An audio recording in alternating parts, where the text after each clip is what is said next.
Assalamualaikum and welcome back to my channel di mana aku berkongsi dengan korang kisah seram, kisah misteri dan juga kisah jenayah yang pernah berlaku di dunia kita ini.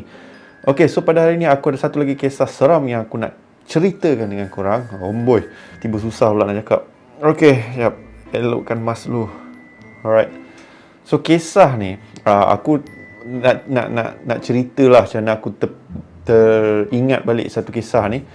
Ketika aku dalam perjalanan balik daripada kerja, okay, dan aku baru teringat ada satu kisah yang pernah diceritakan dalam grup time tu, grup sekolah time tu kan, masih bersekolah lagi, di mana ada satu insiden di mana senior kita orang ni, ada satu senior ni, dia pernah pergi camp, okay, pergi camp, and then lepas tu dia jenis yang orang kata live life to the fullest lah, orang cakap kan. Dia ni jenis yang tak fikir apa, dia main buat je. Alright, sehingga kan ada satu ketika ni, lepas dia balik daripada satu camp daripada yang dianjurkan oleh sekolah, lepas dia pulang daripada camp tersebut, perubahan daripada segi sikap dia, cara dia semua like 360 lah, okay. Dia bukan seperti dia yang pernah ramai orang kenal. Dia macam tu cerita dia. Alright, so kalau korang nak tahu kisah apa yang aku bakal kongsikan dengan korang pada hari ini, jom kita layan kisah seram malam ni. Let's go.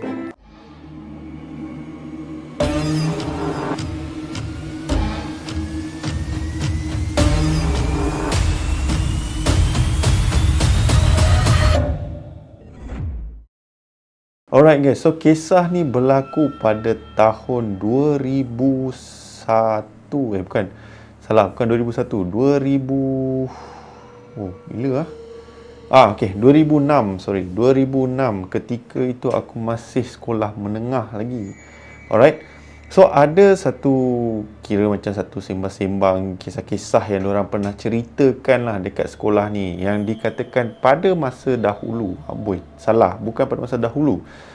Pada satu ketika dekat sekolah tu, ada senior kita orang ni, okay, dia lebih kurang 3 ke 5 tahun macam tu lah, okay, daripada time kita orang belajar time tu. So, senior ni, dia seorang pengawas, okay, nama dia Megat. Alright. So, senior ni, dia jenis yang memang lifestyle dia ataupun cara dia, sikap dia jenis yang memang orang kata senang nak approach, senang nak dekati. Dia ni jenis yang selalu bersembang, ceria. And tapi ada satu sikap dia ni yang ada orang tak beberapa nak berkenan lah. Okay, so antara sikap dia ni adalah yang diceritakan, dia ni ada sikap bongkak sikit tau. Dia ni sombong sikit. Dia sombong bukan dari segi apa tau. Salah, dia bukan sombong, dia suka cakap besar.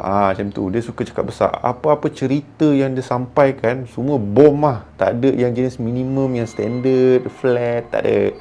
Dia ni punya sembangan kalau boleh capai tinggi KLCC, okey, bukan tinggi KLCC, tinggi bangunan PNB tu, dia punya cerita lebih daripada tu lah. Tu macam tu lah dia ni punya sikap. So, nak dijadikan cerita, time tu sekolah mengadakan camp pengawas. Alright. So, camp pengawas ni adalah satu camp di mana semua pengawas-pengawas sekolah akan kira macam pergi untuk, kira macam, yalah, macam camp bina insan macam tu lah. Kira macam belajar cara-cara leadership and cara untuk menjadi orang-orang yang hebat macam tu lah, kononnya lah. Okay, aku pernah pergi camp tersebut sebab aku pun salah seorang pengawas satu ketika dahulu. Alright, so potong balik kepada cerita Megat ni. So what happened was that dia pergi camp pengawas tersebut dengan rakan-rakan dia. So dia ni ada satu habit di mana kalau dia ni pergi camp, dia lah antara yang paling kuat dalam kumpulan tersebut tau. Maksud aku kuat dalam kumpulan tu, maksudnya dia ni cakap paling banyak bercakap. Dia ni mulut dia tak boleh duduk diam sekejap saja pun. Tu masalah dia ni. Tapi yalah, si Megat ni boleh dikatakan handsome and badan buff kan. Walaupun baru sekolah tapi susuk badan dia memang tegap lah. Alright, diminati oleh ramai perempuan-perempuan di sekolah pada waktu itu. Alright, so bila dia pergi camp ni, okay, camp ni dikatakan, tak silap aku, berlaku di Jerantut, Pahang. Okay, dia ada satu kawasan dekat Jerantut ni, dia macam ada gua tau. Gua di mana diorang akan camp dekat gua tu, and then pada keesokan harinya diorang akan buat hiking lah, masuk gua, tengok gua semua bagai. Bila diorang sampai ke camp tersebut, okay, si Megat ni ada satu habit di mana dia suka ambil barang dekat kawasan-kawasan tersebut tau. Ambil barang dalam case ni maksud aku is that contoh macam batu yang cantik kan, selalu macam batu-batu sungai macam tu kan, yang cantik-cantik sikit dia kutip. Nampak bunga cantik, dia kutip. Dia macam tu orang dia. So, dia ni selalu ditegur lah oleh rakan-rakan dia. Even termasuk cikgu yang bawa diorang pergi camp, selalu menasihati diorang is that bila pergi camp-camp yang macam ni, especially dalam hutan, dalam gua, semua benda tu, jangan sesekali ambil benda-benda yang ada dekat kawasan tersebut. Sebab kita tak tahu milik empunya siapa, kan? Betul tak? Tapi bagi Megat ni dia macam alamak, batu pun kau nak fikir siapa yang punya batu kan. Tapi ramai yang cakap jangan sentuh, kot ada benda makhluk halus ke apa benda yang tu barang diorang ke apa kan, kau main ambil nanti sakit hati kan. Tapi Megat bukan jenis yang percaya pada benda-benda tu. Bagi dia anything yang dia nampak dekat hutan ataupun dekat bukit ataupun mana-mana tempat yang dia pergi yang bukan yang tiada manusia duduk, dia suka ambil bawa balik. And satu lagi macam aku cakap tadi, kelemahan dia ni bukan cakap kelemahan lah. Satu bad habit dia ni is that dia ni suka cakap besar. And bila orang tegur dia pasal satu benda tu, bagi dia is like apa benda, tak payah lah kau sembang lah, cerita nak gebang, nak takut-takut orang kan. Dia macam tu perangai dia. Tapi itulah, benda macam tu yang akan membuat dia menyesal lah. Okay, so what happened was that sepanjang malam tu diorang ada program diorang ada aktiviti yang perlu dilakukan. Contoh macam like nyalakan api lah, masak sendiri lah, apa benda semua tu. Okay, fine, tak ada isu, tak ada apa pun. Semua aktiviti tersebut dilakukan dalam macam gua tau. Dia separuh gua, separuh hutan macam tu tau. Dia bukan 100% gua. So, okay fine. Dia dah settle semua benda tu. Malam tu, everything goes according to plan. Tak ada isu, tak ada apa. And macam biasa, si Megat ni antara yang paling bising dekat dalam camp tersebut. Sampaikan instructor camp tersebut cakap dengan Megat, sila bawa mengucap kan, jangan terlalu over sangat perangai tu. Okey, tu antara hint-hint yang diberi supaya kita menjaga tingkah laku kita di dalam hutan. Tapi Megat endahkan semua benda tu, dia still continue dengan perangai dia sampailah dia tidur. Alright. So tidur tu tak ada apa-apa gangguan ke apalah kan. Tapi keesokan harinya di mana diorang kena buat satu aktiviti hiking di waktu pagi selepas subuh macam tu. So diorang kenalah masuk hutan kan. So selepas subuh dalam pukul 6 macam tu, matahari belum terbit lagi. So keadaan still gelap. Sebab apa? Diorang nak dapat tangkap keindahan suasana dalam hutan tersebut. So dalam hutan kalau kau buat jungle trekking ke apa kan, ada sesetengah tumbuh-tumbuhan yang mana kalau pada waktu malam dia akan mengeluarkan cahaya dia sendiri tau. Dia adalah bakteria-bakteria ada yang mengeluarkan cahaya dia sendiri yang memang cantik. Yes, aku pernah nampak sendiri, memang cantik. Dia ada bermacam-macam warna lah. Okay, so again, Megat ni dia nampak benda-benda tu dan dia ada satu macam pisau ke macam sudu yang tu. Dia start scrape benda tu kan. Dia start cari-cari and dia simpan untuk buat kenang-kenangan katanya. Tapi itulah, member dia semua tegur, kau jangan buat benda-benda macam ni kan. Tapi Megat tak kisah, dia tak peduli kan apa yang dikatakan. So perjalanan trekking diorang membawa diorang ke sebuah gua yang besar tau. So gua tu dia, okay, perjalanan nak masuk dalam gua tu tak rumit. Okay, cuma ada satu bahagian tu di mana dia punya laluan dia sempit gila tau. Sebab aku pernah pergi dekat tempat ni sekali, time camp pengawas dulu. So tempat dia, aku memang cakap engkau, laluan dia memang sempit. Aku sampai kena ceni tau nak masuk. So elok kau dah masuk dalam gua tu, kau akan masuk satu gua yang besar gila tau. Besar, sebesar-besar lah dia punya ruang dia kat dalam tu. So okay fine, bila diorang semua dah kumpulan-kumpulan tersebut dah masuk dalam gua tersebut, so instructor tu akan bagi tahulah, macam akan cakap okey ni apa benda, secara tight lah semua benda tu. Aku tak tahu aku cakap sebut benda tu betul ke tak, tapi aku rasa itulah benda yang diorang panggil, yang bucu-bucu tajam yang dari atas dan dari bawah semua benda tu. And dia ada mineral-mineral dalam gua tersebut di mana instructor tersebut cakap jangan pegang kerana peluh manusia ni toksik dan boleh merosakkan mineral tersebut. And again, macam biasa, Megat jenis yang tak dengar cakap. Dia pegang semua benda yang dia cakap. Jangan pegang, pegang. Jangan pegang, pegang. Alright, so dia memang perangai dia macam tu. So kita skip semua aktiviti-aktiviti camp-camp diorang ni. Hari terakhir time dia nak balik, time kumpulan kumpulan pelajar ni dah nak balik, dalam beg ada satu pouch bag kecil si Megat ni. Dia dah ada banyak barang-barang yang dia kutip daripada gua tersebut tau, tanpa pengetahuan sesiapa. So dia rasa macam yes, aku dapat bawa balik macam souvenir lah untuk member-member aku yang tak dapat join camp ni. So dia bawa balik selang beberapa hari selepas perkemahan tersebut. So dia lepas kemah dia cuti seminggu tau, cuti seminggu sekolah. So lepas perkemahan tersebut, bila Megat dah pulang ke rumah dia, so just a little background pasal keluarga Megat ni. So Megat jenis yang selalu berada dalam rumah kesorangan sebab kedua ibu bapanya bekerja. Bagi Megat tu benda yang biasalah, bagi perkara yang paling normal bagi dia. So apa dia fikirkan is that dia akan start hari dia macam biasa, macam pergi jogging, lepas tu beli breakfast, makan breakfast, settle. Okay, tu aktiviti dia, dan mungkin dia akan tengok TV ke apa, belajar ke apa, tak tahulah. So dikatakan pada hari tersebut Megat mengalami beberapa insiden yang tak menyenangkan tau. So insiden ni dia bukan serentak sekali berlaku pada hari tersebut tau. Dia macam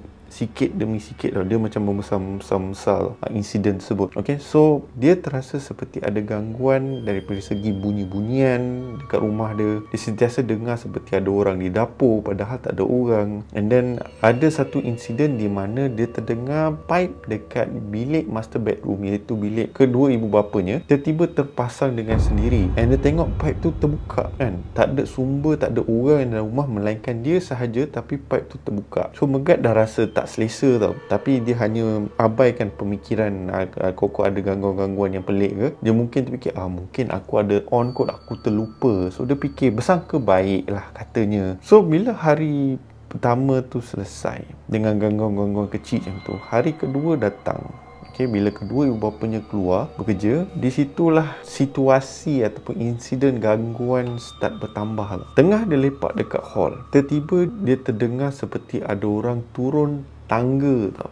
Dia macam dengar tap turun tangga tau. So Megat macam terkejut lah, macam apa benda tu kan. Bila dipandang kat bahagian tangga, dia tak nampak apa-apa, and dia pun bangun daripada ruang tamu, and dia pun menghala ke arah tangga tersebut. And bila dia pergi ke arah tangga, dia tak nampak apa-apa, tak jumpa satu benda pun. And pada malam tu, ketika itulah kan, hari kedua tu, kebetulan ibu bapanya ada event yang diorang kena hadir. So diorang balik lambat lah. So dalam pukul 9 ke 10 macam tu, Megat jenis yang tidur awal. So dia macam okey lah, dah lah cukup lah dengan TV kan. Dia pun naik ke atas, masuk ke bilik dia dan untuk rehatkan diri dan tidur. Bila dia tutup lampu, part ni di mana diorang kata insiden yang agak menyeramkan berlaku pada si Megat. So bila dia tutup lampu, dia punya katil menghadap ke arah tingkap tau. So, bila dia baring, dia ternampak seolah ada mata yang sedang memerhatinya daripada luar tingkap. Tu satu.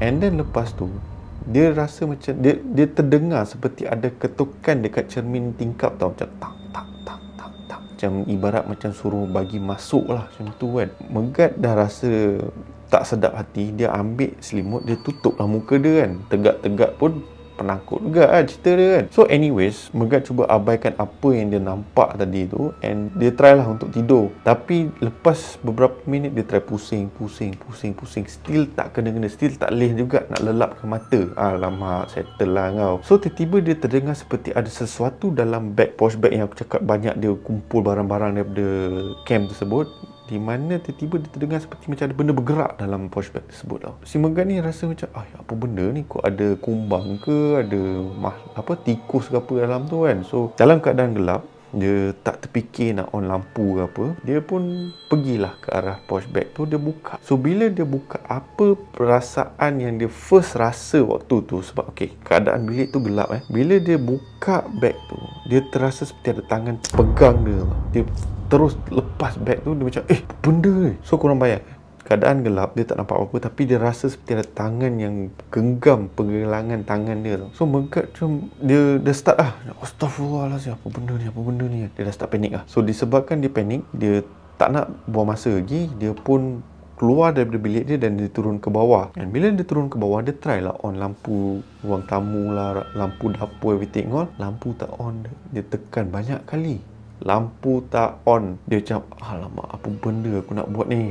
And Megat jenis yang takkan keluar daripada rumah melainkan sesuatu benda yang tak manis berlaku lah. So dia fikir dia dah tak boleh nak duduk dalam rumah tu sebab keadaan rumah dah terlalu gelap. So dia fikir ambil kunci, keluar dari rumah, tunggu kat luar rumah sampai mak bapak dia balik. So bila dia buka pintu, dia dah nak start buka pagar yang menghalang pintu tu, Elok dia buka pagar tu, dia terasa tangan dia seperti ditarik tau. Tangan dia ditarik dan dia ke belakang sikit. And dia tak nampak apa-apa dalam rumah tu ketika tu. So Megat cuba untuk cepat-cepat keluar dari rumah. And bila dia keluar daripada rumah di tingkat atas Okay, so master bedroom tu dia ada tingkap kan. So di tingkap atas dia nampak seolah-olah ada makhluk yang sedang tunggu dekat bilik master bedroom tu untuk si Megat masuk dalam rumah. So korang bayangkan, dia tengah tunggu kat situ berdiri tegak sedang memerhati Megat pada waktu itu. And obviously Megat takkan masuk lah. Tapi in the end kena fikir dia akan masuk sebab apa? Once mak bapak dia balik, dia akan masuk lah cerita dia kan. So apa yang boleh dikatakan lah, apa yang diceritakan oleh member dia is that silap besar Megat waktu tu kemungkinan lah, tak tahu betul ke tak lah, sebab dia buka pintu and benda tu masuk. Tapi bagi aku tak juga, sebab barang yang dia bawa daripada bag yang daripada camp sebut yang dalam bag tu, mungkin benda tu dah ada dalam tu. So bila dia buka bag tu pun boleh menjadi ada benda-benda kat dalam bag tu terkeluar. Lepas Megat dah tunggu lama kat luar tu, kedua ibu bapa dia pun balik. So bila kedua ibu bapanya balik, dia nampak Megat duduk dekat pagar kat luar, pagar nak masuk rumah tu, tengah duduk bercangkung tau. So kedua ibu bapa dia tanya lah, apa pasal duduk kat luar, kenapa tak masuk dalam? So Megat pun menceritakan apa yang dah berlaku. So tapi parents dia jenis yang apa merepek lah kau ni, semua benda tu standard. So in the end Megat terpaksa masuk. So bila Megat dah masuk, everything all, lampu semua on macam biasa, macam tak ada benda. So lagilah parents dia cakap dia ni something wrong kan. So parents dia cakap, kau pergi naik atas sekarang, kau pergi tidur. Okay, dah tak payah perangai kau ni yang macam-macam, entah mengarut apa benda semua ni. So Megat pun naik ke atas, masuk ke bilik je dengan fikiran, parents aku dah ada kat rumah, so keadaan mungkin akan lebih tenang lah. Alright. So macam biasa dia tutup bilik lah, dia tutup bilik dia, pintu bilik dia tutup lampu, everything all, and dia pun try tidur. So apa yang disangkakan dia tidur kan, kononnya macam dia fikir macam dia tidur, tapi tiba-tiba out of nowhere mata dia terbuka. Tapi this is one problem yang dia alami lah, hanya mata dia sahaja yang boleh bergerak. Mulut dia, tangan dia, kaki dia semua tak boleh. Dia stuck. Dia macam orang kata, saintis kata sleep paralysis lah, macam tu. Di mana aku rasa kalau sesiapa yang boleh relate keadaan ni, di mana kita tidur, contohlah tidur petang, dia jarang berlaku waktu malam. Tapi mungkin ada, aku tak tahu. Sebab pengalaman aku sendiri, insiden ni di mana macam aku suka tidur petang, okay, which is a big mistake sometimes. Di mana aku tidur petang and tiba-tiba satu badan kau macam tak boleh bergerak. Kau jadi macam batu kat situ, cuma mata kau boleh gerak, tapi kau boleh nampak sekeliling kau apa yang sedang berlaku. Macam mana kes Megat ni, itulah yang berlaku. Okay? Dia terkena macam sleep paralysis. Tapi apa yang menyeramkan, sambil dia baring tu, dari hujung mata dia nampak lembaga yang sama yang menunggu dia dekat master bedroom tadi tu. So makhluk tu dia dah tunggu kat tepi. Perlahan demi perlahan makhluk tu jalan ke arah Megat. Jalan. Tahu-tahu makhluk tersebut berada di atas Megat. Member jam. Member tak boleh buat apa-apa sekarang. Mata dia je kan, mata dia je yang boleh interact dengan keadaan sekeliling dia. So dia nampak direct depan muka makhluk tu tengah pandang dia. And apa yang dia dengar makhluk tu cakap was that, kenapa kau ambil barang aku?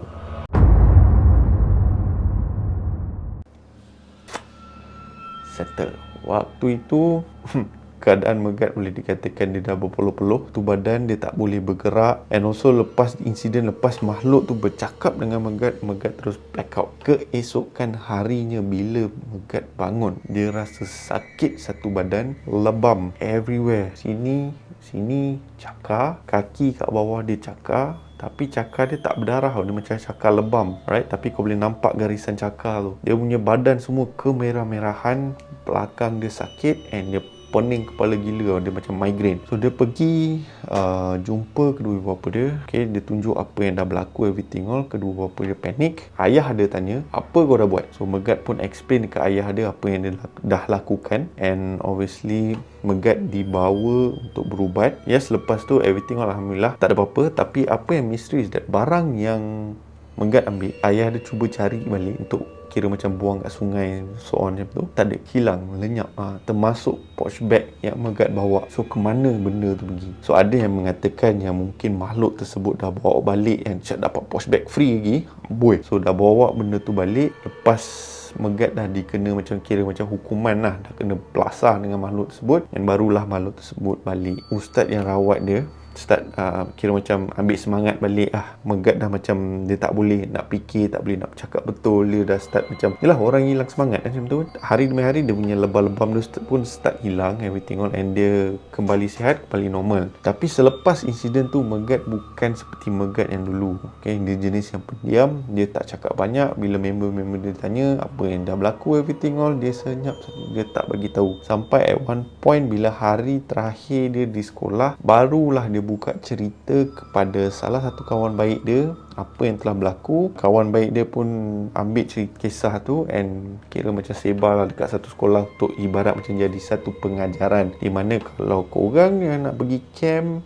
tolong jangan buat apa yang telah si Megat ni buat.